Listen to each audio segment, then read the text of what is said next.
Kisah Imam Syafi'i, peletak dasar mazhab Syafi'i dan ilmu ushul fikih. Pendahuluan, Imam Syafi'i adalah salah satu ulama Islam terbesar yang pernah ada, dikenal sebagai pendiri mazhab Syafi'i dan peletak dasar ilmu ushul fikih metodologi dalam penetapan hukum Islam. Namanya sering disebut sebagai ulama yang berhasil menyatukan dua pendekatan dalam hukum Islam, Ahlul Hadis, yang mengutamakan dalil dari hadis dan Ahlur Ra'yi, yang mengutamakan logika dan analogi. Mazhab Syafi'i berkembang pesat di berbagai belahan dunia Islam, termasuk Indonesia, Malaysia, Mesir, Suriah, Yaman, dan beberapa wilayah di Afrika. Kehidupan awal dan pendidikan, latar belakang keluarga. Nama lengkapnya adalah Muhammad bin Idris Aziz Syafi'i, lahir pada 150H767 di Gaza, Palestina. Ia lahir pada tahun yang sama dengan wafatnya Imam Abu Hanifah, pendiri mazhab Hanafi. Keluarganya berasal dari keturunan Quraisy, lebih tepatnya dari keturunan Abdul Manaf, kakek buyut Rasulullah. Hal ini menjadikan Imam Syafi'i memiliki garis keturunan yang dekat dengan Nabi. Namun, ia lahir dalam keadaan yatim. Ayahnya wafat saat ia masih bayi, sehingga ibunya membawanya ke Makkah untuk dibesarkan di kota suci itu. Belajar di Makkah. Sejak kecil, Imam Syafi'i menunjukkan kecerdasan luar biasa. Pada usia 7 tahun, ia sudah menghafal Al-Quran. Tidak lama kemudian, ia juga menghafal kitab Al-Muwatta, sebuah kitab hadis dan fikih karya Imam Malik.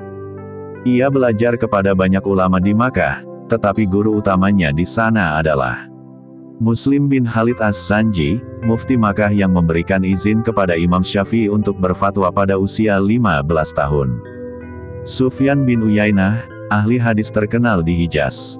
Namun, kecintaannya terhadap ilmu membawanya pergi ke Madinah untuk berguru kepada Imam Malik, seorang ulama besar yang juga pendiri mazhab Maliki. Perjalanan ilmu ke Madinah dan Irak. Berguru kepada Imam Malik di Madinah. Ketika tiba di Madinah, Imam Syafi'i langsung belajar kepada Imam Malik bin Anas, pendiri mazhab Maliki. Ia membawa surat rekomendasi dari gubernur Madinah yang berisi permohonan agar Imam Malik mengajarinya.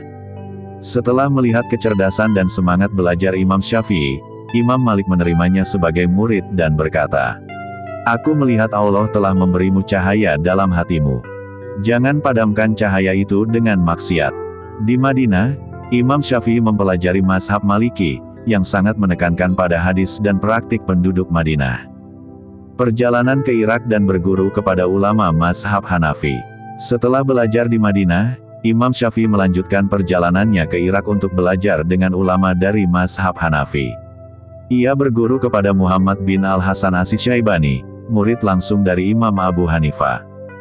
Dari sini, ia mulai memahami pendekatan yang berbeda dalam hukum Islam.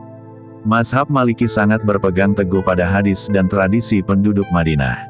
Mazhab Hanafi lebih mengutamakan logika qiyas dan istihsan, metode hukum berdasarkan maslahat umum. Dengan pemahaman dari kedua mazhab ini, Imam Syafi'i mulai membangun metodologi hukum Islamnya sendiri. Pemikiran dan metode ijtihad Imam Syafi'i.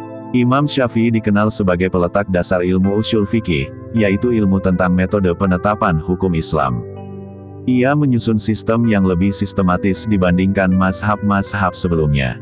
Metodenya dalam istinbat penggalian hukum, dikenal dengan 4 sumber utama hukum Islam, yaitu 1. Al-Quran sebagai sumber utama. Imam Syafi'i menekankan bahwa setiap hukum Islam harus merujuk kepada Al-Quran sebagai pedoman utama. 2. Hadis Nabi sebagai sumber kedua. Jika tidak ditemukan dalam Al-Quran, maka hadis dijadikan sumber hukum berikutnya.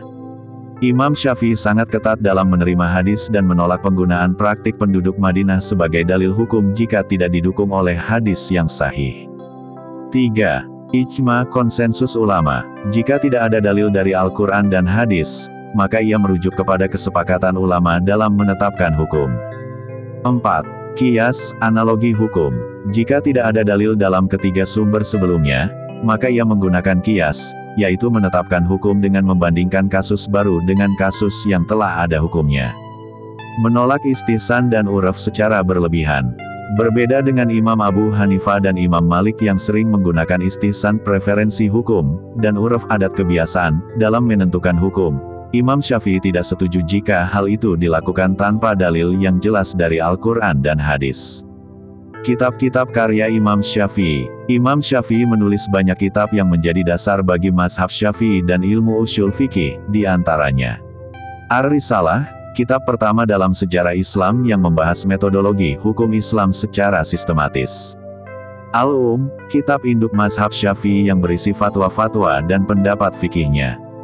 Cobaan dalam hidupnya, perlawanan terhadap penguasa. Seperti ulama besar lainnya, Imam Syafi'i juga mengalami cobaan dalam hidupnya.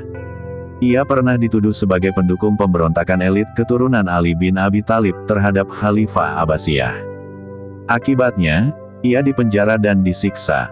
Namun, ia tetap tegar dan tidak pernah menjilat penguasa demi keselamatan dirinya. Dituduh menyimpang oleh ulama mazhab lain. Karena metode hukumnya yang berbeda, Imam Syafi'i juga mendapatkan kritik keras dari ulama mazhab Hanafi dan Maliki. Namun, ia tetap teguh dengan pemikirannya dan akhirnya diakui sebagai ulama besar. Akhir hidup dan warisan Imam Syafi'i.